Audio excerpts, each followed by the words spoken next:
Bonjour et bienvenue à tous pour la présentation de ce nouveau CLA 220D 2019. Alors, pour la face avant, comme vous pouvez le remarquer, qui est bien plus agressive que l'ancienne version, les deux arêtes ici présentes sur le capot, ainsi que les deux arêtes de chaque côté qui viennent descendre jusque dans le coin du phare de chaque côté. Également, la calandre en nid d'abeille, ici, lui donne un côté très agressif et un petit becquet très subtil mais néanmoins super joli en chrome juste ici. Donc ça donne à la voiture vraiment un air agressif. Ensuite, pour le côté, donc voilà ce que ça donne, très fuselé aussi, donc une arête ici et vous avez également une arête sur le marchepied, une double arête juste en bas là, qui donne un côté très sportif aussi à la voiture. Cette voiture a le pack Fascination, ce qui engendre donc les jantes siglées AMG ici, et évidemment la finition AMG à l'intérieur également, que je vais vous montrer par la suite. La trappe à essence côté conducteur. Pour le derrière, donc également le facelift qui a été fait, donc complètement différent de l'ancienne version qui était bien plus carrée, celle-ci est donc plus coupée, avec les phares qui viennent manger sur la partie coffre, le diffuseur en bas qui a un côté très sportif. Alors c'est une voiture diesel, faut le savoir, c'est un 220D diesel. Ce qui est bien, c'est que sur les anciennes versions, ou comme par exemple le C220 2018, les diffuseurs sont pleins, donc c'est-à-dire qu'ils font plus cheap, alors que celui-ci, regardez, on peut y mettre le doigt et il y a le pot juste ici. Ça fait un peu plus vrai, ça fait moins cheap plastique. Également, pour ouvrir le coffre, vous pouvez passer le pied, il y a un détecteur juste ici. Il vous suffit simplement de passer le pied et là, la malle s'ouvre. Donc regardez, je vais vous le refaire. Hop là, voilà, elle se ferme. Vous passez le pied et elle s'ouvre. Voilà, c'est une option qui est très pratique, ma foi, quand on n'a pas les clés dans les mains. C'est très bien. Ensuite, quand vous ouvrez la voiture, donc voici les clés qui sont les mêmes depuis au moins 2018. Quand vous allumez la voiture, elle a des LED qui s'allument au niveau des phares, voilà, qui lui donnent un côté vraiment agressif. Ensuite, il y a une option sur cette voiture qui est, alors je me souviens plus du nom, mais ici vous pouvez le remarquer, il y a un petit carré. Alors à quoi il sert? Tout simplement, si vous avez des clés à proximité de la voiture, donc moi actuellement je les ai dans la poche, pour fermer il vous suffit juste de passer la main devant et voilà, et elle se ferme. Et pour l'ouvrir, il suffit juste de mettre la main dans la poignée, car il y a aussi un petit capteur dans la poignée. Donc actuellement elle est fermée. Si je mets la main, regardez, dans la poignée, elle s'ouvre. Voilà, tout simplement. Donc maintenant on va passer à l'intérieur. Hop là. Alors, déjà il n'y a plus d'arête sur le bord des fenêtres. Donc tout en cuir ici, surpiqué de gris. Ici le tableau de bord en aluminium, très joli. L'option siège chauffant. Le réglage avec les mémorisations, donc 1, 2, 3 c'est des mémorisations de sièges que vous pouvez faire au préalable. Voilà, les boutons ici pour les fenêtres, les rétroviseurs. Les nouvelles poignées qui sont très jolies. L'aluminium ici également. Le bouton pour la malle. Et donc voici l'intérieur avec le nouveau volant, le nouveau cockpit digital. Voilà, des sièges très jolis, tout en cuir, même chose surpiqué en gris comme les portières. Un tapis AMG, le logo qui est allumé, ça des deux côtés, donc les nouvelles bouches, toutes les options ici. Voilà, le levier de vitesse. Voilà, donc c'est une voiture très spacieuse. Hop là, excusez-moi. Voilà, c'est vraiment très spacieux. Même le coffre, on peut y mettre beaucoup de choses. Ici, vous avez, hop là, une centrale très pratique. Avec, si vous pressez ici, un porte-canette des deux côtés. Voilà, qui se rabat tout simplement ici pour laisser place à une 5e personne. Donc voilà, très agréable. Hop là. Et on va passer donc au test. Hop là. Nous voici à l'intérieur de la voiture qui n'a que 326 km comme vous pouvez le voir ici. Donc là actuellement la voiture n'est pas allumée, elle est simplement en veille. Donc vous avez quand même les LED qui sont ici en blanc, même chose pour les bus d'air. Voilà. Donc pour la démarrer, il suffit de presser le bouton Start Engine et là toute la voiture démarre. Donc le compteur ainsi que les comptes tours s'affichent sur le Digital Cockpit. Donc tout ceci est un écran qui se prolonge jusqu'ici. Les LED se mettent à la couleur que vous avez présélectionnée. Et là, il suffit de mettre le pied sur le frein, réappuyer sur le bouton Engine et le moteur démarre. Donc, pour ce nouveau Virtual Cockpit, donc ici vous avez le compte tour version sportif dans les réglages de la voiture que vous pouvez accéder par ici, qui est par ailleurs un écran tactile. Donc il vous suffit d'aller dans les réglages, véhicule, éclairage, système, assistance, etc. Donc système, design et affichage. Et là, design sportif, il vous suffit de le changer pour classique si vous le souhaitez. Et voilà, donc là vous êtes revenu à un mode classique qui est plus doux, qui fait moins sportif, qui est agréable si vous faites de l'autoroute. Vous avez également l'option progressif qui s'adapte aux éclairages LED que vous fixez par avant. Et donc le mode sportif où j'étais d'origine, j'y reviens. Et voilà, et donc on repasse à ce type de compteur. Ensuite, pour l'éclairage intérieur, l'éclairage d'ambiance, vous avez plein d'options. Éclairage d'ambiance, couleur. Voici les multitudes de couleurs. Donc Ocean Blue, donc vous passez sur un bleu. Red Moon, où vous passez sur du rouge coupé à du bleu. Du Fire Red, où c'est la couleur sportive par défaut, donc qui est un rouge ainsi qu'un orangé marron. Le Down Blue, qui est un mélange de jaune et de bleu. Le Sun Yellow, qui rappelle un peu un coucher de soleil. Le Jungle Green, le Glacier Blue, Color Flash et Color Mix, qui est un mélange de plusieurs couleurs. Donc voilà, par défaut je suis en Purple Sky, qui est la meilleure couleur à mon goût.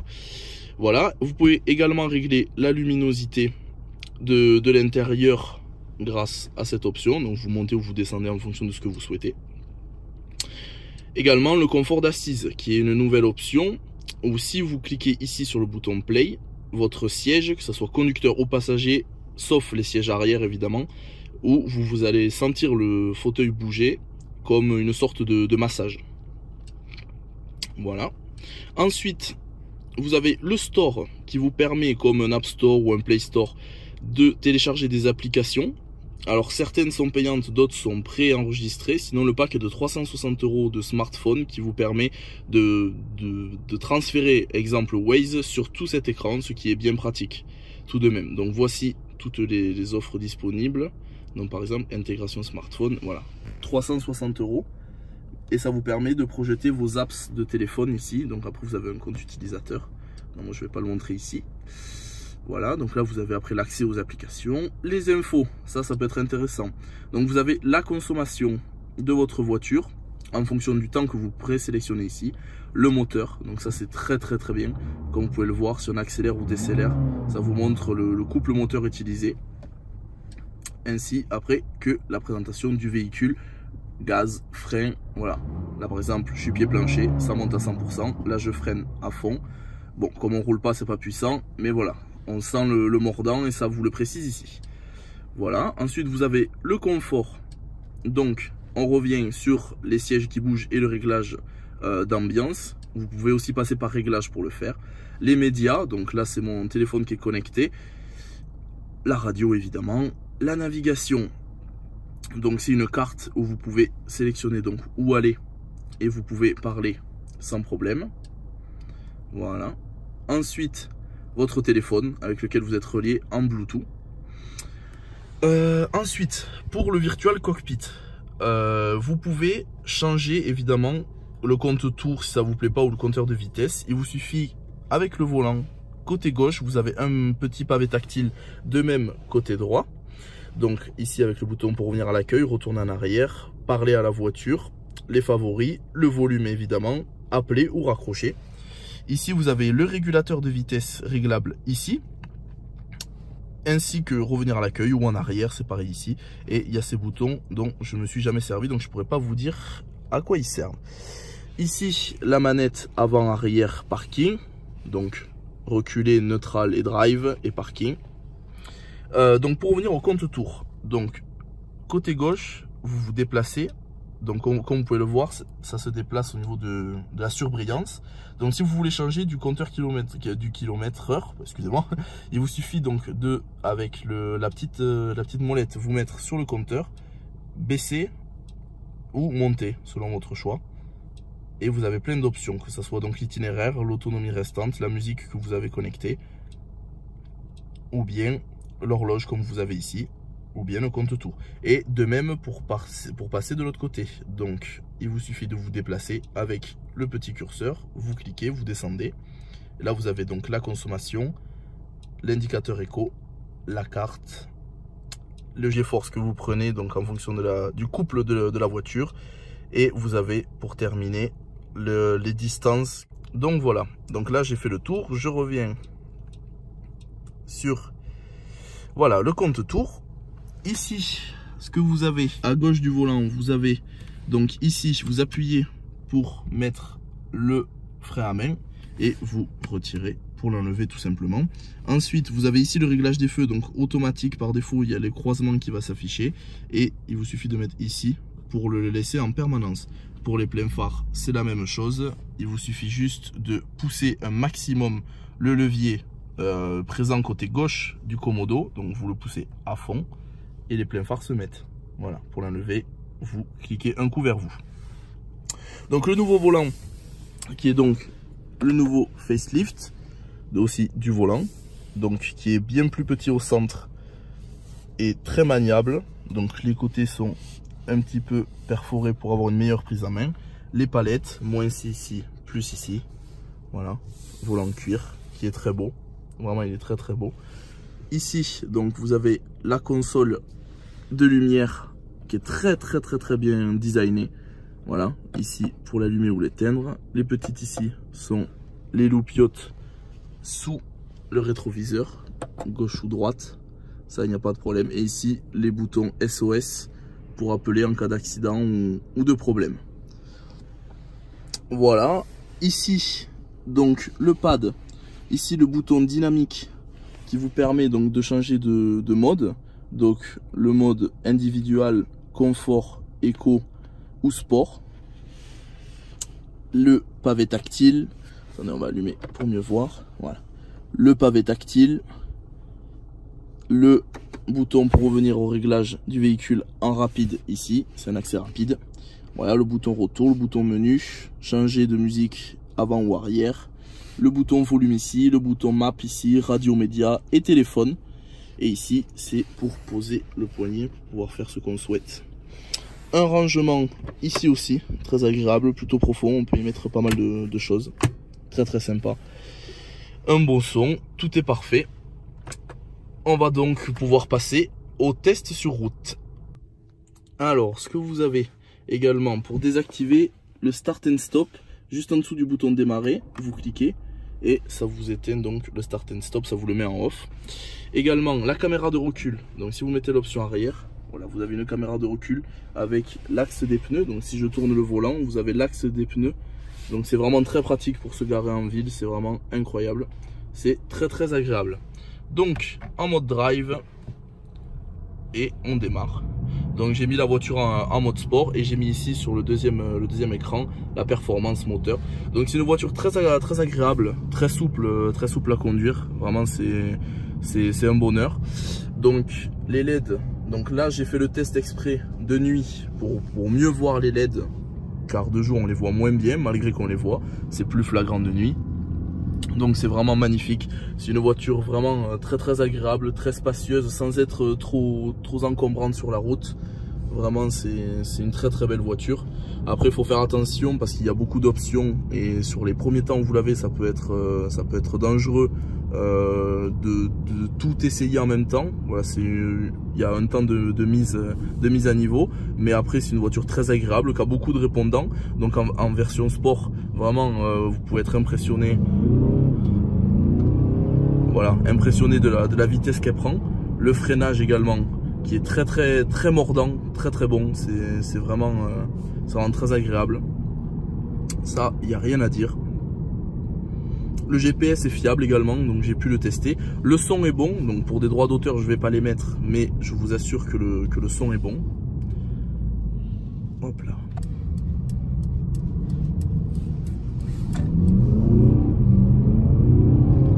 Alors c'est un diesel, mais elle a quand même beaucoup de reprises. C'est vraiment très agréable pour un diesel. Le son est bon également. On se sent vraiment dans une voiture essence plutôt de bonne qualité. Non, vraiment c'est un très bon véhicule que je conseille à beaucoup si vous avez les moyens. Parce que c'est vraiment impressionnant les performances. Elle est très réactive, encore plus en sport.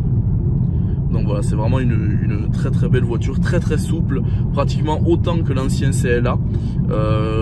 Donc juste avant ce modèle, je possédais le CLA 2016 et vraiment la différence se fait ressentir surtout au niveau du moteur qui a été je dirais relift comme la coupe extérieure, donc le côté sportif ressort plus. Donc vraiment cette voiture a accentué son côté sportif qui lui manquait sur la précédente, malgré qu'elle soit très jolie, la précédente aussi.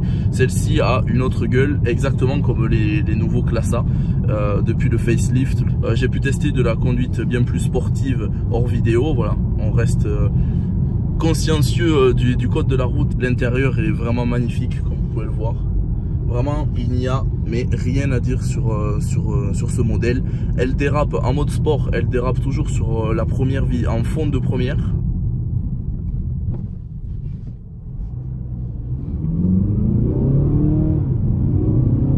Voilà, donc comme vous pouvez l'entendre, ça démarre plutôt bien.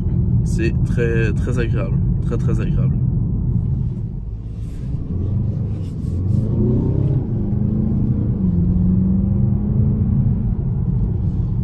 Vraiment, c'est une voiture avec du mordant, c'est vraiment une très bonne voiture.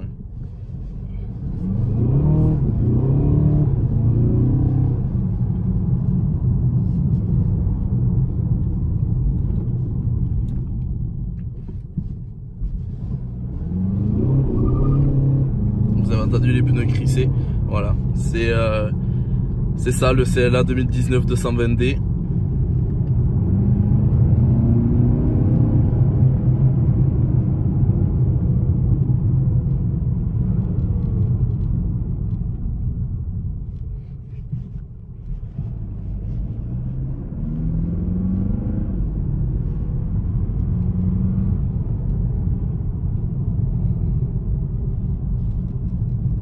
Vous avez également dans la Mercedes l'option d'assistant vocal qui vous permet d'appeler, de mettre la navigation ou de régler la température. Mercedes? Oui, s'il vous plaît. Navigation.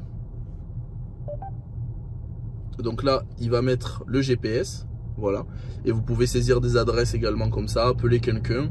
Mercedes? Oui, s'il vous plaît. J'ai froid. Donc là, il va monter automatiquement la température. Je règle la température côté conducteur sur 23,5 degrés. Voilà, donc là il vient d'augmenter ma température. Donc voilà, c'est quelque chose de très efficace aussi, de vraiment très pratique. Donc vraiment, c'est Mercedes, ils ont mis le paquet.